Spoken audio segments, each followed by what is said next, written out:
Assalamualaikum warahmatullahi wabarakatuh.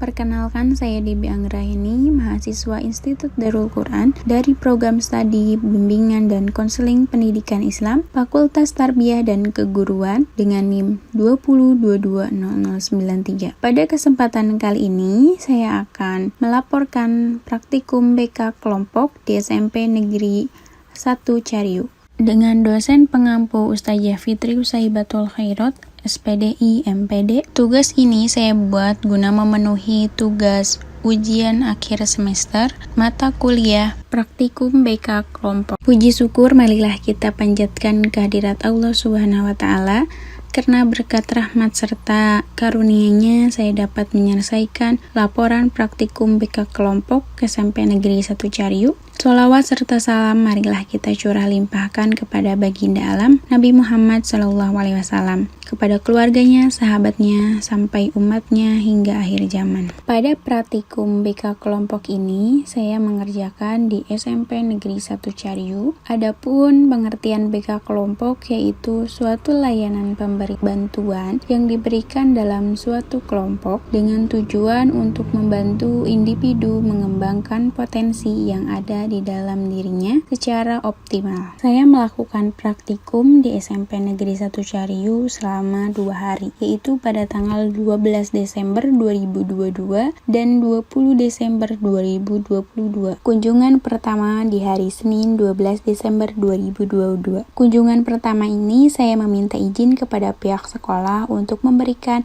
layanan BK kelompok kepada peserta didik. Kemudian saya diizinkan langsung untuk bertemu dengan guru BK. Rencana awal yang akan saya lakukan adalah mengamati guru BK dalam melakukan layanan bimbingan konseling. Namun tidak terrealisasikan karena sudah berakhirnya pembelajaran di semester ganjil ini, dan untuk BK kelompok hanya dilakukan di waktu-waktu tertentu pada saat ada urgensi masalah. Saya diberikan izin langsung oleh guru BK untuk melakukan layanan kelompok pada 6 orang anak yang telah dipersiapkan sebelumnya oleh guru BK yang diambil dari kelas 8.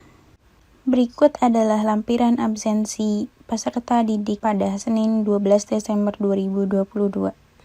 Masuk pada inti pelayanan kelompok, saya mencoba menjelaskan tema pelayanan hari itu, yaitu mengenai bahaya penyalahgunaan narkoba. Materi yang disampaikan mengenal tentang narkoba, kemudian jenis-jenis narkoba, bahaya penyalahgunaan narkoba, dampak negatif, dan cara penanganan atau cara mencegah diri agar tidak terjerumus ke dalam narkoba tersebut. Di sela-sela penyampaian materi, saya juga mencoba mengajak mereka untuk berdiskusi. Saya coba ajukan beberapa pertanyaan kepada mereka dan mereka menjawab semuanya. Walaupun mereka masih ada yang malu-malu untuk menjawab, tapi saya apresiasi pada bimbingan kelompok hari Senin 12 Desember 2022 merupakan bimbingan yang luar biasa dan mereka dapat mengikuti dengan baik. Ini ada sebuah dokumentasi di mana mereka sedang menyimak video yang saya tayangkan. Kemudian setelah mereka menyimak dan melihat video tersebut, mereka mencoba mengungkapkan apa yang mereka lihat. Masuk tahapan yang terakhir, yaitu tahapan penutup.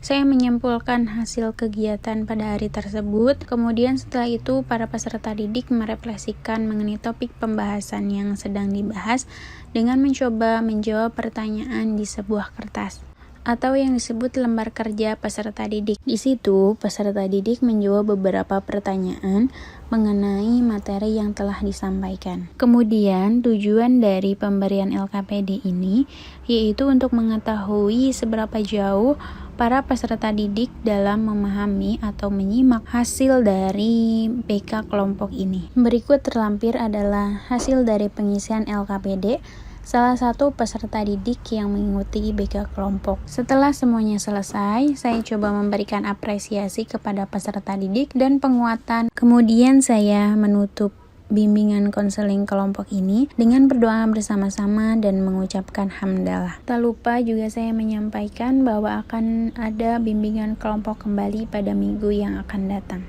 Kunjungan hari kedua di SMP Negeri 1 Cariu pada 20 Desember 2022.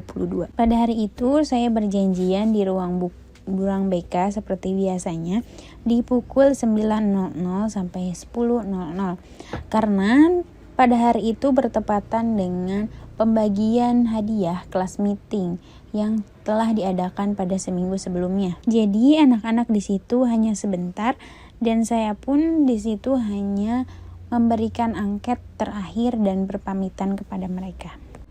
Berikut adalah absensi yang mereka isi pada 20 Desember 2022.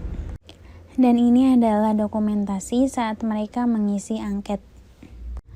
Berikut adalah angket yang telah diisi oleh salah satu peserta didik yang mengikuti layanan bimbingan konseling kelompok. Setelah melakukan bimbingan dan konseling kelompok, ada yang namanya tahapan evaluasi. Pada tahapan evaluasi ini merupakan tahap penting dalam manajemen program bimbingan. Tanpa evaluasi, tidak mungkin kita dapat mengetahui dan mengidentifikasi keberhasilan suatu pelaksanaan program bimbingan yang telah kita laksanakan.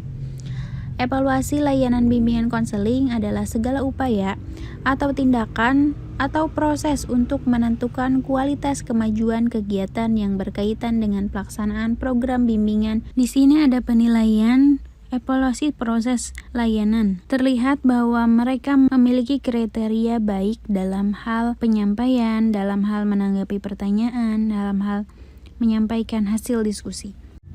Kemudian ada evaluasi hasil. Pada evaluasi hasil ini terlihat pada tabel bahwa peserta didik rata-rata menilai atau terdapat skor 79-100 dengan kategori sangat memuaskan. Jadi mereka pada layanan bimbingan konseling ini nyaman selama melaksanakan kegiatan bimbingan konseling, kemudian memahami tujuan konselor masuk ke kelasnya dan mendapatkan pengalaman baru. Berdasarkan hasil pelaksanaan praktikum bimbingan kelompok di SMP Negeri 1 Cariu, ternyata kegiatan bimbingan kelompok ini masih jarang dilakukan oleh anak-anak dan mereka baru pertama kali mengikuti bimbingan kelompok ini. Tapi antusias dan semangat mereka mengikuti ini sudah sangat bagus. Mereka mampu mengikuti sampai akhir. Tahapan bimbingan kelompok yang diberikan berjalan lancar sesuai dengan RPL yang dibuat. Cara merespon dan antusias peserta didik dalam melakukan bimbingan konseling kelompok ini bisa dikatakan baik. Respon dari peserta didik terhadap bimbingan konseling juga sangat memuaskan dan dapat diterima dengan baik oleh seluruh peserta didik. Meskipun bimbingan konseling ini bukan seperti mata pelajaran yang lain yang sifatnya mendidik dan mengajar tentang ilmu pengetahuan yang bersifat khusus, tapi peran bimbingan konseling di sekolah lebih kepada mental dan perilaku peserta didik. Jadi sangat diperlukan sekali namanya bimbingan konseling ini, baik itu bimbingan klasik maupun bimbingan kelompok. Layanan bimbingan kelompok ini sangat bermanfaat sekali bagi siswa yang memerlukan perhatian khusus. Pelayanan ini sudah kita ketahui bahwa layanan bimbingan kelompok ini masih jarang kita temui di sekolah-sekolah. Jadi sarannya guru BK perlu merencanakan kembali setiap awal tahun pembelajaran baru untuk merencanakan BK kelompok ini. Sekian yang dapat saya sampaikan, kurang lebihnya mohon maaf. Terima kasih. Wassalamualaikum warahmatullahi wabarakatuh.